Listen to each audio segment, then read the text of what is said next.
Hey everyone, Susanna here. For this assignment, I've read Genesis 1 through 3 and watched the James Weldon Johnson poem video. I took notes comparing the two, and I'm going to share my thoughts on their similarities, differences, and what stood out to me the most. So let's get into it.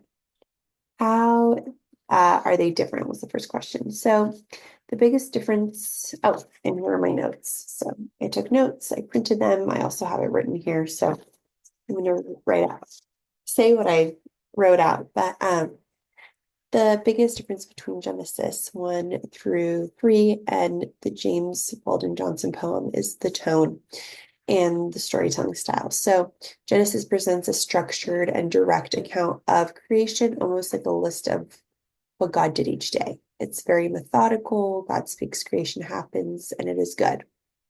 The poem, on the other hand, is dramatic and artistic, painting a picture of creation in a way that feels more emotional and personal. It describes God as a craftsman shaping the world with his hands rather than just speaking things into existence. The poem also focuses a lot on God's power and presence, making him feel closer and more active in the process, while Genesis keeps a more formal and distant tone. So, how are they similar? Both the poem and Genesis emphasize God's role as the creator and the idea that everything in the world has purpose and order. They both describe the formation of the earth, light, and darkness, and the creation of humanity as something intentional and good. Another similarity is that they both highlight the idea of God's power, whether it is through his words in Genesis or his hands in the poem. So creation happens because of him, right? There's also a strong sense of beauty and majesty in both versions. So even though the language is different, they both communicate the wonder of creation. So, what did you learn from the Genesis or the poem video? So, okay, reading through Genesis reminded me how deliberate and structured the biblical account of creation is, right? So, it is easy to forget that in the story, everything was created in a specific order for a reason. So, there is a sense of balance and progression. It also made me think more about how sin changed everything so quickly. In just 3 chapters, we go from a perfect world to separation from God, which is kind of shocking when you really think about it, right?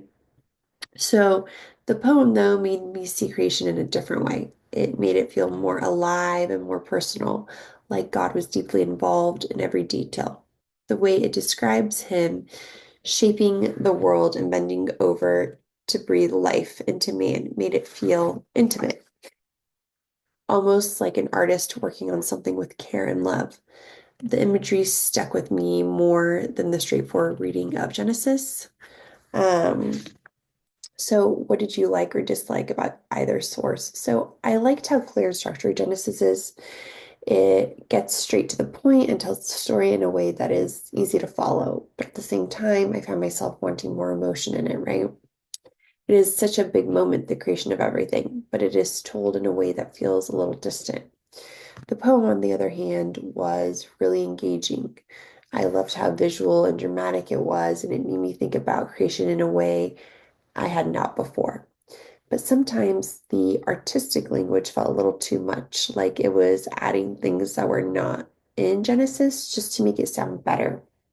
I get why, but I also like sticking to what the Bible actually says, right? So I guess, my final thoughts on this assignment made me appreciate both versions of the creation story for different reasons, right? So Genesis gives clarity and structure while the poem brings emotion and imagery. It also made me realize that the way a story is told really shapes how I experience it. Sometimes the same message can feel completely different just based on the words used to tell it.